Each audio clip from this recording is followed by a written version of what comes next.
Haas, Director of Membership Services for the Greater Reading Chamber Alliance, and I'm joined today by John Hill, who is a project architect, project manager, and principal in charge at Muhlenberg-Green Architects. Thank you for joining us today. Thank you for having me. Excellent. Yes. So I understand one of your responsibilities is you are responsible for doing marketing and business development for Muhlenberg-Green. Yes, have been for a long time now, yes. Okay, so what does that involve on your part? Well, it's reaching out, establishing relationships, really trying to find opportunities with clients, and we have a long established practice here in the Berks County area, so our relationships are very important to us. Well, that's a great segue. Y'all have been in Berks County 100 years this year, correct? It will be next year. Fred Muhlenberg opened it up in 1920 in downtown Reading here. So okay. Yes, which is an unusual accomplishment for a professional design firm like ours. But so we've been through a couple transitions, and we like our history here in the area. What do you think is the secret to Muhlenberg-Green staying power? Well, again, what we focus on is really the service to our clients, just focusing on their needs and trying to do the best work we can as far as being in design and then also monitoring construction. So. Excellent. Now, one of the things that y'all will be participating in this year is our Building Berks Awards.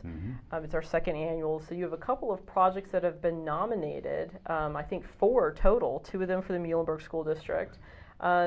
Is there a community impact from those recently completed school district projects in particular? Well, yes, I think there's always a community impact when there's construction going on, because there's certainly construction jobs going on. With a school district, it's particularly helpful because you are dealing with the student body and the staff, but also school districts offer opportunities for the community to use their facilities and just be participants that way. So there is the projects that we're looking at that were nominated. One is for their athletic fields. We converted their soccer stadium from a natural grass stadium into an artificial turf stadium.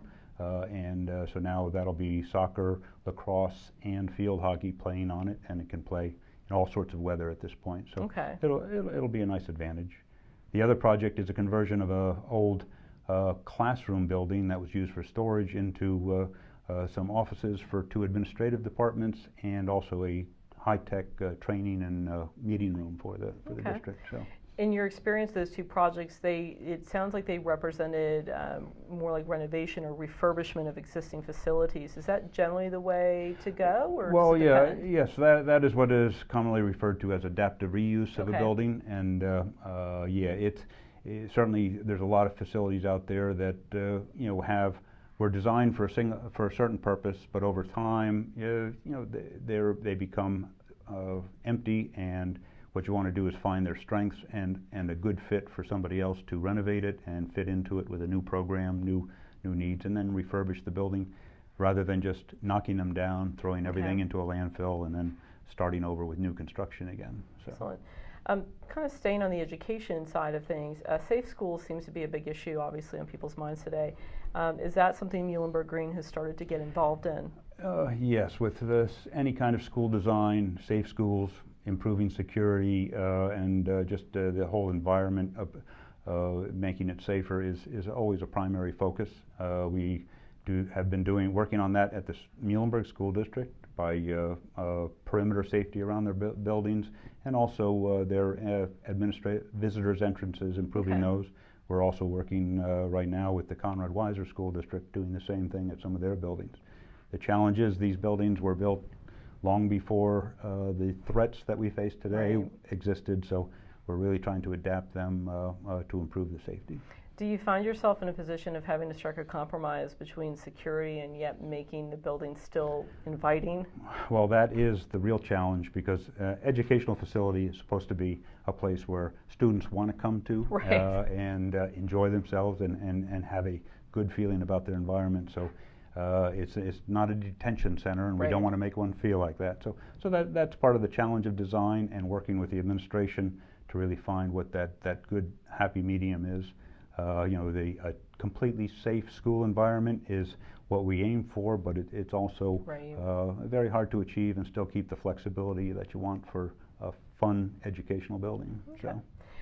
So back to Building Berks, you also had a healthcare project nominated, the Burkes Community Health Center in Rockland Plaza. Do you want to talk a little bit about that? Well, yeah, that is a great organization that has a few health centers in the Reading area, and this was one where out at Rockland Plaza there was an empty former Giant Foods store, Okay.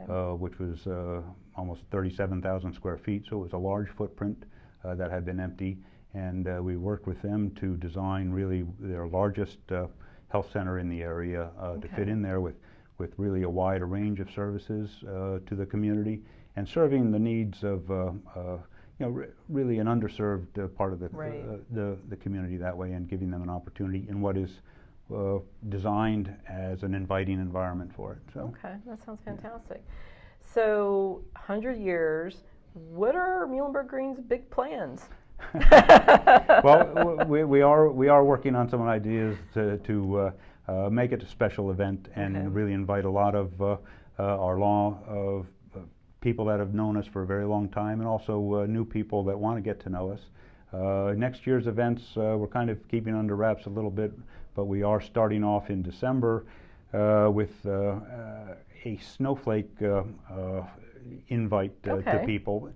Our office for years, even before I came there, at Christmas time would hang paper snowflakes from the ceiling. Oh, wow. So there are literally hundreds of them that have been cut out by the staff over the years and designed that way. So the Reading Eagle, in fact, did a spread in the newspaper a couple years about it.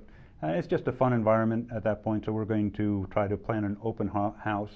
I believe the date we're picking is December 5th, and have some invites out to people to come and see our snowflakes. Kudos to the staff that cut out the snowflakes. I've never been able to do that. Well, that sounds like a great way to kick off what is going to be an excellent year for Muhlenberg-Greene. So thank you, John, for being here with us today, and here's hoping one of your projects wins at Building Berks. Well, I hope so, and thank you for having me today.